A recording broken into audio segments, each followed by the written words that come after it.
Vous galérez à trouver la base jaune de vos rêves, vous cherchez des solutions pour vous faire plus d'heures. Le trading dans Diablo 4 est de retour. Un nouveau drama autour de Blizzard et la statuette de Lilith qui est taille réelle pour la BlizzCon. Décidément, elle aura fait beaucoup couler d'encre celle-là. Mais aussi un teaser pour la saison 1, le livestream des devs en approche pour ce soir. Vous êtes encore 80% à suivre régulièrement mes vidéos sans être abonné, alors pour ne pas manquer les prochaines dingueries, n'oubliez pas d'exploser ce bouton rouge. Sur ce, c'est parti!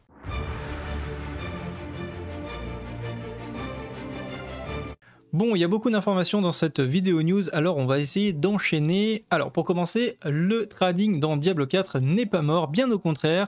Eh bien, vous avez sur le Discord officiel, donc je tiens à le préciser, c'est vraiment sur le Discord officiel de Blizzard, qu'ils ont lancé récemment toute une catégorie de trading qui marche excellemment bien. Alors, comment ça marche? Eh bien, la première chose que vous devez faire, c'est rejoindre le Discord Sanctuary, qui est le Discord officiel de Diablo 4. Vous trouverez le lien dans mon article qui est en description. Et pour commencer, vous allez cliquer sur Salon et Rôle. Vous allez pouvoir définir ici les différents rôles. Donc si vous ne le faites pas, eh bien vous n'aurez pas accès aux canaux que je vais vous montrer maintenant. Donc une fois que vous aurez validé ces différents rôles, vous allez avoir le canal qui s'appelle Non-Season LFG Trade. Donc vous allez avoir évidemment le canal, enfin la duplicata de ça pour la saison. Et vous voyez que c'est déjà un gros pavé qui a beaucoup de choix. Donc déjà dans la première partie, au niveau des loops, ça sera du LFG, donc c'est de la recherche pour des personnes qui veulent trouver des mates pour faire des activités. Ce qui va nous intéresser aujourd'hui, c'est les WTS, qui peut se traduire par Want to Sell ou Je voudrais vendre quelque chose. Par exemple, si on va dans la partie des druides, ici il y a une personne qui a posté à l'instant un home, et vous allez, voilà, il y a les enchères qui sont en cours, les personnes sont actuellement en train de mettre des annonces, donc il a posté son home, on voit qu'il est plutôt pas mal. Et donc du coup, les 10, 11, 15 que vous voyez, c'est des millions. Donc par exemple là, la personne propose 10 millions, une deuxième personne propose 11 millions, et la troisième personne propose 15 millions, etc. Donc vous l'avez compris, c'est un système d'enchères comme sur un hôtel des ventes traditionnel, assez simple et efficace. Et vous avez ça donc pour toutes les classes. Vous pouvez utiliser, alors quand vous sortez ici, et que vous êtes dans la partie principale du forum, vous allez pouvoir filtrer donc par les différents niveaux. Vous avez des tags qui sont existants ici, vous pouvez les ajouter ou les supprimer.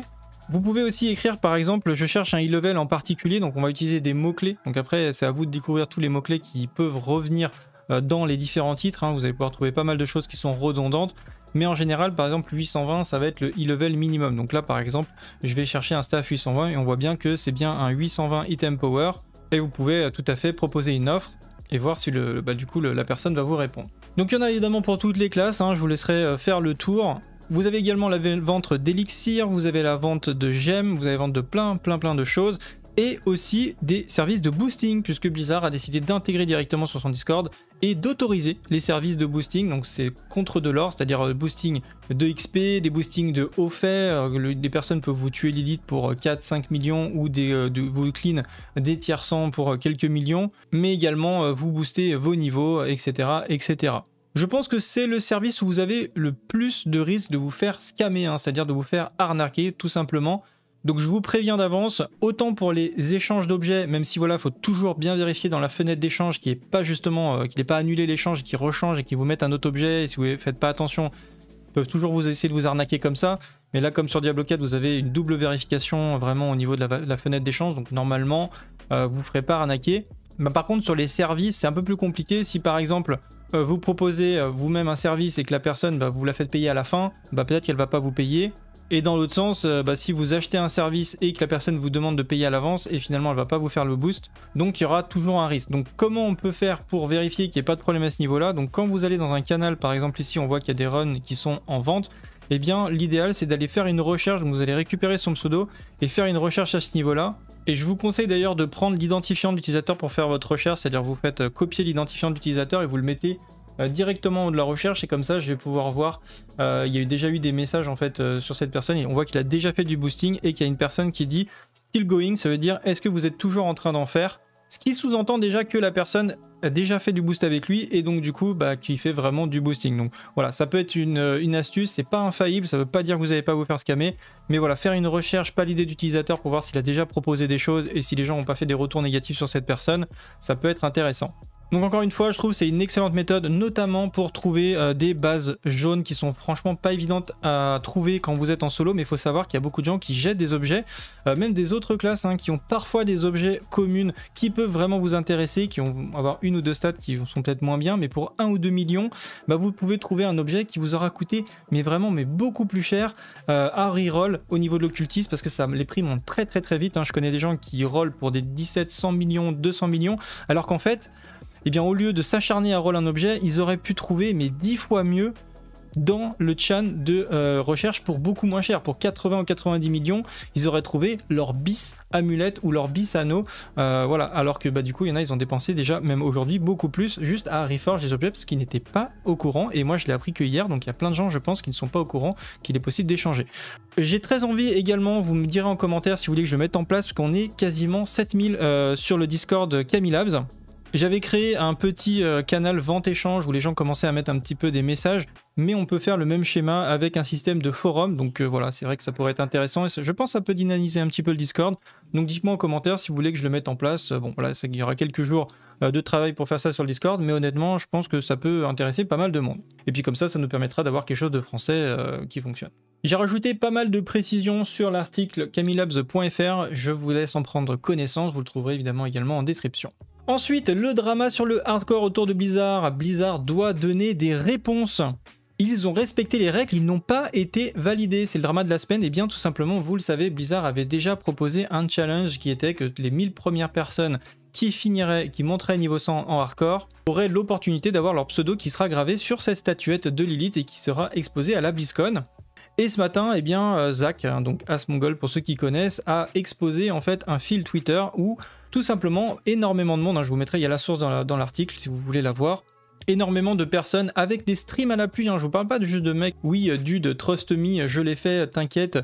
Et en fait, il y a des personnes, on s'est aperçu, qui remplissaient toutes les cases qu'avait demandé Blizzard, mais qui au final n'ont pas eu la récompense. Et il y a même des personnes où les CM de Blizzard ont dit oui, c'est bon, tu l'as, etc. et qui ne l'ont pas eu quand même. Sans plus d'explications, donc on ne sait pas trop ce qui s'est passé. Ce qui aurait été vraiment bien, c'est que Blizzard fasse une page officielle sur leur site avec toutes les personnes qui passent au niveau 100 en hardcore et avec éventuellement des colonnes pour préciser est-ce qu'ils remplissent les différentes conditions, est-ce qu'ils ont fait le post Twitter, est-ce que leur pseudo rentre dans les conditions d'utilisation, etc. Mais voilà, qu'on sache pourquoi telle ou telle personne n'a pas eu son nom gravé sur la statuette alors que a priori ça devrait être le cas.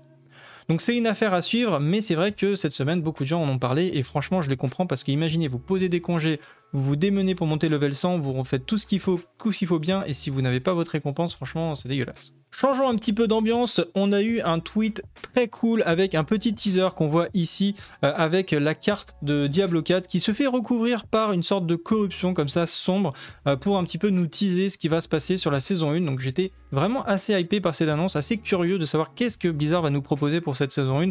Je sais qu'on en saura un peu plus à 21 h, même si à mon avis ils vont laisser pas mal de secrets à découvrir. Également, une personne sur Reddit a tout simplement dit que ça pourrait être intéressant d'afficher sur les clés de sigil le niveau des monstres, et je trouvais ça plutôt pertinent parce que c'est vrai qu'aujourd'hui on doit faire des petits calculs mathématiques pour savoir qu'est-ce qui est le plus pertinent par rapport au leveling. Donc du coup, ajouter le niveau des monstres pourrait être plutôt sympa. Et également, je pense que ça pourrait être bien aussi d'ajouter le bonus d'XP qui est disponible si on fait cette clé à la fin, du coup si on la valide. Encore une fois, le live stream, c'est ce soir, le 6 juillet à 20 h, hein, en fonction de quand vous allez voir cette vidéo, peut-être que ça sera trop tard, mais en tout cas, j'essaierai de vous poster cette vidéo avant, et du coup, bah voilà, à 20 h, moi je ne serai pas en stream, hein, je pense pas, j'aurai pas le temps aujourd'hui, mais bien sûr, je vous ferai le débrief très rapidement, du coup, sur un article sur camilabs.fr, et peut-être en vidéo si j'ai le temps. Et enfin, pour finir, la mise à jour du fichier de calcul de griffe, hein. Vous le trouvez ici, vous avez le lien évidemment qui est disponible dans l'article. Encore une fois, ne faites pas partager ici, vous faites fichier, créez une copie dans votre drive. Ça sert à rien de faire une demande de partager, ça ne marchera pas, c'est encore précisé ici. On a rajouté en expérimental les dégâts d'accablement après de nombreux débats sur le Discord. On est encore vraiment en phase expérimentale. On a corrigé d'ailleurs certaines choses, je vais vous lire d'ailleurs tout ce qu'il a écrit. Donc Griff nous dit plusieurs points abordés. D'abord, un grand merci à toute la communauté pour les retours. Donc là, on fait allusion aux messages que vous avez laissés pour ceux qui ont testé en commentaire. Évidemment, on lit tous vos commentaires et ça nous aide à améliorer. Et pareil, ceux qui sont venus sur Discord pour nous faire part tout simplement des améliorations. Il y en a qui viennent participer maintenant au développement. Donc merci beaucoup à tous ceux qui font l'effort de venir nous rejoindre sur Discord pour essayer d'aider à améliorer le site et tous les outils qu'on vous développe. Donc il dit j'ai mis à jour certaines informations grâce à ces retours. Correction des doublons chez les voleurs et chez les barbares. Correction des dégâts avec 2 armes pour les barbares / voleurs avec une précision supplémentaire pour le voleur, voire fiche de personnage. Sur les remarques concernant les dégâts, les oublis, donc des dégâts ursoïdes, ils étaient présents, donc je ne sais pas d'où vient cette erreur. Idem pour les dégâts critiques contre les cibles vulnérables, il semble que ce soit une erreur du document de Down the Crown, car cette stat n'existait pas actuellement. Dégâts sur les cibles vulnérables, oui, mais pas en critique. Pour le sorcier, nous avons vérifié qu'il y ait bien une catégorie tous les dégâts, mais nous n'en savons pas comment elle évolue, car au niveau 98, un mage avait 24%, mais écrit dans l'infobule 0% provenant de l'équipement et des parangons.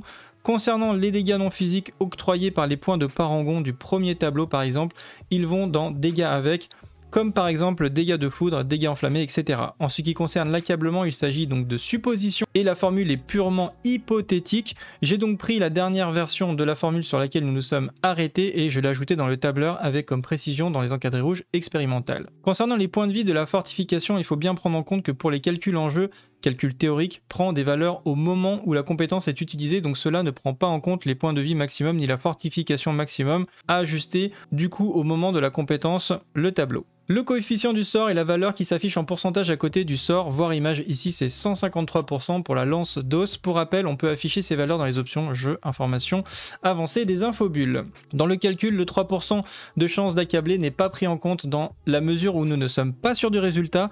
Nous partons donc du principe que la valeur qui s'affiche en bas dans le cas où votre sort accable dans 100% des cas, dès que nous en saurons plus, nous ajouterons directement. Un grand merci à Philo et Crypto pour leur aide du calcul des dégâts d'accablement et merci encore, n'hésitez pas à nous donner plus de retours, ils sont toujours appréciés. Donc voilà, si vous avez plus d'informations sur l'accablement, on est à votre disposition sur Discord pour continuer d'améliorer ce fichier qui, je pense, sera utile à tout le monde. Donc si vous cherchez du monde pour jouer ou des informations, n'hésitez pas à nous rejoindre sur le Discord, vous avez le lien évidemment en description. Objectif 7000 avant la saison 1. Si la vidéo vous a plu, n'oubliez pas de liker et de la partager. Sur ce, à la prochaine, salut à tous, salut à Guil, ciao bye.